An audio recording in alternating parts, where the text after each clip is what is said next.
তাহলে ectopic pregnancy কি? প্রেগন্যান্সির location যেখানে হওয়ার কথা ছিল প্রেগন্যান্সির লোকেশনটা সেখানে নাই, সেটা অন্য একটা জায়গা। এই যে নিজে থেকে এই যে এমএম কিট খেয়ে অ্যাবর্শন করা, তারপরে ইমার্জেন্সি পিল খাওয়া, এগুলো আমরা কেন না করি? এই যে ভবিষ্যতে এই ধরনের সমস্যাগুলো হতে পারে, মানে নর্মাল ইন্টারইউটেরাইনে যেরকম থাকে তার থেকে কম থাকবে। আরেকটা কি হবে, নর্মাল ইন্টারইউটেরাইন প্রেগন্যান্সিতে আমরা অনেক সময় প্রেগন্যান্সিটা কোনো কিছু সাসপিশিয়াস মনে হলে তখন আমরা কি করি, 48 আওয়ার্স পরে আবার বিটা সিজি করতে দিই।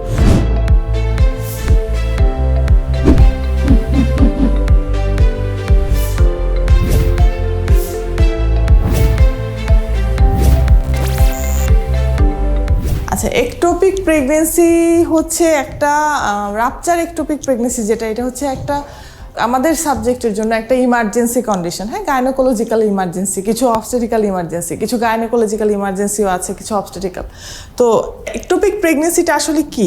একটোপিক শব্দটার মানে হচ্ছে যেটা হচ্ছে তার অরিজিনাল লোকেশন না, মানে যেটা তার লোকেশন হওয়ার কথা ছিল সেটা না, অন্য একটা জায়গা। তাহলে একটোপিক প্রেগন্যান্সি কি? প্রেগন্যান্সির লোকেশন যেখানে হওয়ার কথা ছিল প্রেগন্যান্সির লোকেশনটা সেখানে নাই, সেটা অন্য একটা জায়গা। তাহলে একটোপিক প্রেগন্যান্সি বোঝার আগে আমাদেরকে প্রথমে কি বুঝতে হবে, তাহলে নর্মাল প্রেগন্যান্সি কোনটা? তাহলে নর্মাল প্রেগন্যান্সি কোথায় হয়? নর্মাল প্রেগন্যান্সি হয় হচ্ছে লোকেশনটা কোথায়, ইমপ্লান্টেশনটা কোথায় হয়? আমাদের ইউটেরাসের ফান্ডাস এবং আপার বডি যে পোর্শনটা ওইখানে পোস্টেরিয়র ওয়ালে হয় নর্মাল প্রেগন্যান্সিতে। তাহলে এখানে কোথায় হবে? সেটা হচ্ছে ওই জায়গাটা ছাড়া বাকি যে কোনো জায়গায় হবে। সেটা ইউটেরাসেও হতে পারে, ইউটেরাসের লোয়ার পোর্শনে যদি হয় তাহলে সেটা হবে একটোপিক, সেটা ওভারিতে হতে পারে, সেটা টিউবে হতে পারে, সেটা হচ্ছে এমনকি অ্যাবডোমিনাল ক্যাভিটিতেও হতে পারে, অনেকগুলো লোকেশন হতে পারে। এর মধ্যে মোস্টলি কোথায় হয়? মোস্টলি টিউবে হয়, আমরা এগুলো দেখবো আসতে। তাহলে এখানে আমরা একটু মানে যেগুলো খুবই খুবই ইম্পর্টেন্ট বললাম এগুলো একটু ডিটেলসে পড়ি, আর বাকিগুলো থেকে যেটুকু অংশ থেকে কোশ্চেন আসে শুধু এটুকু বলে দেবো আমি। তাহলে একটোপিক প্রেগন্যান্সি কি? Ectopic pregnancy contributes to the cause of maternal mortality and morbidity in the first trimester of pregnancy, accounts for 4 to 10%। আমাদের আসলে এই নাম্বারগুলো খুব একটা এসিপিএসি যে আসে তা না, কিন্তু মাঝে মাঝে আবার চলে আসে। খুব খুব ইম্পর্টেন্ট কিছু নাম্বার থাকে যে এটা এত পার্সেন্ট ডেথ করে, এত পার্সেন্ট কমপ্লিকেশন করে, এই জিনিসগুলো দুই একটা জিনিস আছে যেগুলো একটু ইম্পর্টেন্ট, ওগুলো মাঝে মাঝে আসে। এই জন্য কিছু জিনিস একটু মানে এটা একটু মনে রাখতে পারেন। 4 to 10% অফ প্রেগনেন্সি রিলেটেড ডেথের মধ্যে 4 to 10% হচ্ছে এই একটোপিক প্রেগনেন্সির জন্য হয়। নাম্বারটা তো খুব বেশি কম না। তাহলে there has been about 4-fold increase in incidence over the last couple of decades. এবং এটাও একটা কোশ্চেন যে কেন একটোপিক প্রেগনেন্সির রেটটা দিন দিন বাড়ছে, একটোপিক প্রেগনেন্সির নাম্বারটা কেন বাড়ে? এটার যে রিস্ক ফ্যাক্টরগুলো ওগুলো পড়লে আমরা দেখতে পাবো। যেমন এখন আমাদের ইমার্জেন্সি পিল নেওয়ার টেন্ডেন্সিটা বেশি, তারপর অনেক কন্ট্রাসেপটিভ ডিভাইসের জন্য, তারপর আর্টিফিশিয়াল রিপ্রোডাক্টিভ টেকনিক, ওই জিনিসগুলোর জন্য হচ্ছে একটোপিক প্রেগনেন্সিটা বাড়ছে দিন দিন। তাহলে একটোপিক প্রেগনেন্সির আমরা ম্যানেজ করতে পারবো এখন আগে থেকে, যেহেতু আমরা এখন আর্লি অ্যান্টিনেটাল চেক আপে আসে, তারপরে আমাদের যে ফেসিলিটিসগুলো আলট্রাসোনোগ্রাফি, তারপর ট্রান্সভেজানাল সোনোগ্রাফি, এগুলোর জন্য আর্লি ডিটেকশন পসিবল হয় ম্যাক্সিমাম ক্ষেত্রে। এই জন্য ম্যাক্সিমাম ক্ষেত্রে এটার প্রপার ট্রিটমেন্টও দেওয়া পসিবল হয়। আচ্ছা ঠিক আছে, এটা কি তাহলে ডেফিনেশনটা? Ectopic pregnancy is one in which the fertilized ovum is implanted and develops outside the normal endometrial cavity, মানে যেখানে নর্মালি হওয়ার কথা ছিল সেখানে না হয়ে এসে অন্য জায়গায় হবে। এখন আসি হচ্ছে আমরা একটা ইম্পর্টেন্ট জিনিস, সেটা হচ্ছে কোথায় গেল ছকটা, এই যে এই জিনিসটা আগে দেখি আমরা, সাইট কোথায় কোথায় হতে পারে। হ্যাঁ, এটা আমরা প্রথমে মনে রাখবো কোথায় কোথায় হতে পারে। তাহলে একটা হচ্ছে ইউটেরাসে হতে পারে, আর একটা হচ্ছে এক্সট্রা ইউটেরাইন হতে পারে। ইউটেরাসে হতে পারে, আমি যেটা বললাম নর্মাল সাইটের বাইরে ইউটেরাসে হলেও সেটা একটোপিক প্রেগনেন্সি হবে। আচ্ছা, এখন সবচেয়ে ইম্পর্টেন্ট এখানে যেটা আসে, কিছু কিছু নাম্বার যে আমি বললাম ইম্পর্টেন্ট, যেমন এটা মনে রাখবেন অবশ্যই, সেটা হচ্ছে এই যে টিউবাল 97%, ঠিক আছে, এটা খুব ইম্পর্টেন্ট। টিউবাল প্রেগনেন্সি কত পার্সেন্ট হয়? 97%। এবং টিউবালের মধ্যে আমাদের সবচেয়ে বেশি কোথায় হয়? অ্যাম্পুলাতে হয়, সেটা হচ্ছে 55%। ঠিক আছে, এগুলো একটু স্পেসিফিকভাবে মনে রাখতে হবে। তাহলে সবচেয়ে বেশি হয় টিউবে, মানে ফ্যালোপিয়ান টিউবে, এর মধ্যে ফ্যালোপিয়ান টিউবে সবচেয়ে বেশি হয় অ্যাম্পুলাতে। অ্যাম্পুলাতে কেন বেশি হয়? ওখানে আমাদের ফার্টিলাইজেশন হয়, হয়ে ওখানেই ইমপ্লান্টেশন হয়ে যায়, সে আর মুভ করতে পারে না। ওই জায়গাটা তো আমাদের একটু ব্রড, অ্যাম্পুলাটা তো একটু ওয়াইড থাকে ফ্যালোপিয়ান টিউবের 4টা ভাগের মধ্যে। তাহলে এটা একটা ইম্পর্টেন্ট। এছাড়া কোথায় হতে পারে? এক্সট্রা ইউটেরাইন ওভারিতে হতে পারে, অ্যাবডোমিনাল হতে পারে, প্রাইমারি আর সেকেন্ডারি।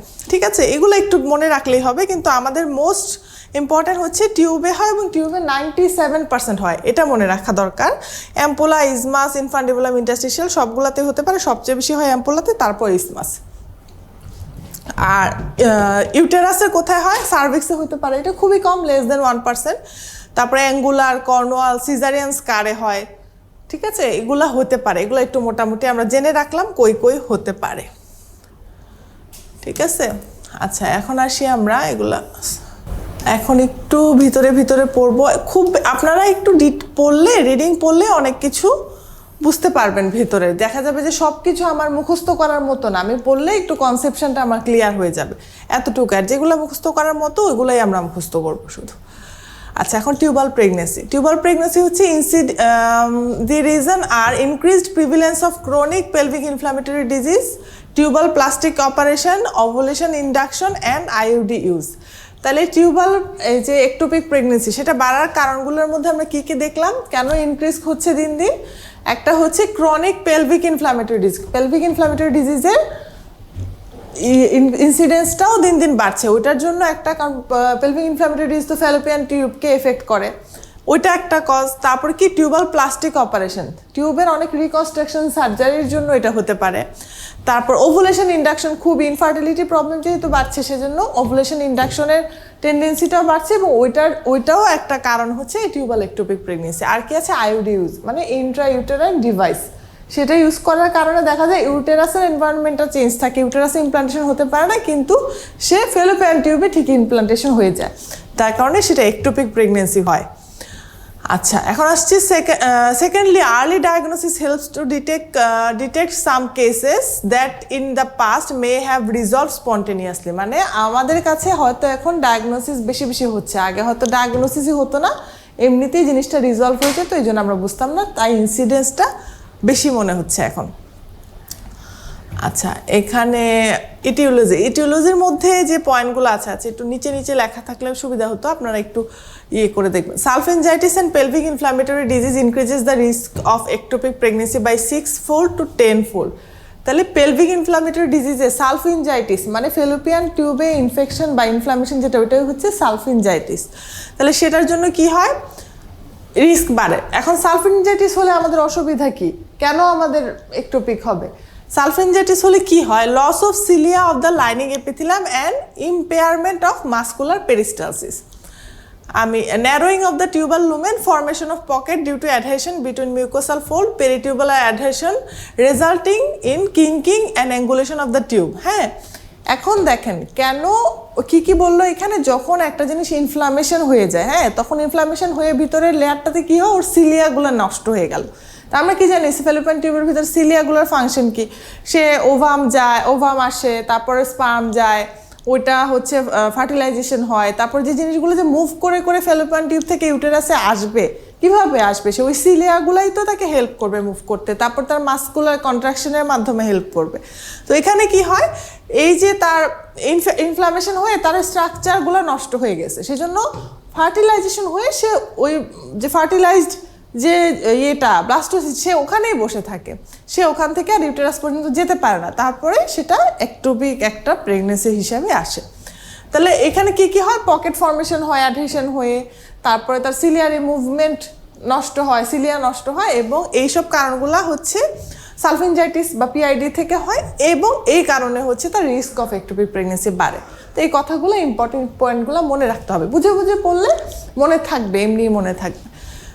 আচ্ছা, আরেকটা প্রশ্ন ইম্পর্টেন্ট যেটা আমরা মাইক্রোবায়োলজিতে পড়বো, সেটা হচ্ছে chlamydia trachomatis infection is the most common risk factor, salpingitis isthmica nodosa has increases the risk.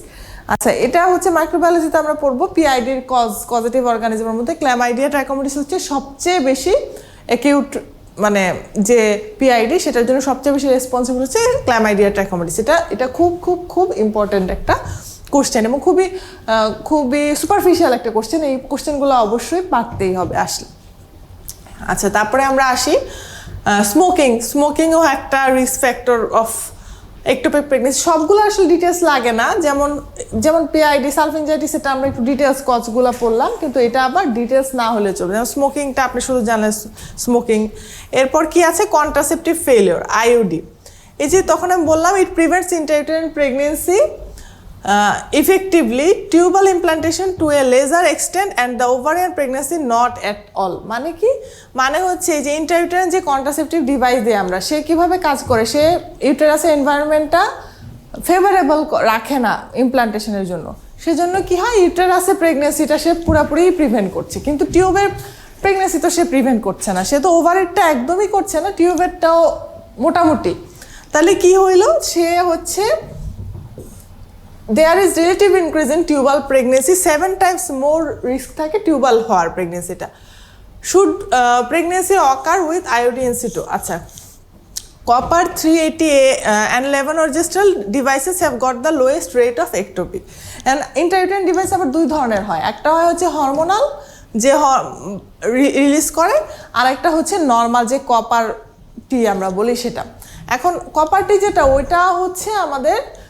বেশি রিস্ক থাকে ওই তুলনায় আমাদের এই যে এই কপার 380A অ্যান্ড লেভোনরজেস্ট্রল এদের হচ্ছে তুলনামূলক হচ্ছে একটোপিক প্রেগনেন্সি রিস্কটা কম থাকে আচ্ছা স্টেরিলাইজেশন অপারেশনের ক্ষেত্রে 15 to 50% chance of being ectopic if pregnancy occur due to sterilization failure যদি ফেইলিওর হয়ে যায় সেক্ষেত্রে দেখা যায় টিউবে কোনোভাবে ফার্টিলাইজেশন হলে সেখানে প্রেগনেন্সি হতে পারে বা ওভারিয়ান প্রেগনেন্সি হতে পারে প্রোজেস্টেরন অনলি পিল ইউজ করার কারণে হতে পারে post coital estrogen preparation increases the chance of tubal pregnancy probably by impaired tubal motility ওরা তো টিউবাল মোটিলিটি প্রিভেন্ট করে সেজন্য হচ্ছে টিউবাল প্রেগনেন্সি টিউবাল সার্জারি আমরা দেখলাম রিকনস্ট্রাকশন সার্জারির কারণে হতে পারে তারপর ইন্ট্রাপেলভিক অ্যাডহেশনের কারণে হতে পারে তারপর আর্টিফিশিয়াল রিপ্রোডাক্টিভ টেকনিক যেটা সেটার কারণে হতে পারে এগুলোর নামগুলো একটু দেখলেই হবে হ্যাঁ আর আদার্সের মধ্যে কি আছে যদি প্রিভিয়াস কারো একটোপিক প্রেগনেন্সির হিস্ট্রি থাকে সেক্ষেত্রে হচ্ছে আমাদের 10 to 15% চান্স থাকে হ্যাঁ এই নাম্বারটাও ইম্পর্টেন্ট যে 10 to 15% বেশি একটোপিক হওয়ার চান্স বেড়ে যায় যদিও একটা পেশেন্টের আগে থেকে একটোপিক প্রেগনেন্সি থাকে হ্যাঁ prior induced abortion significantly increases the risk induced abortion মানে কেউ নিজে থেকে অ্যাবর্শন করলো সেক্ষেত্রে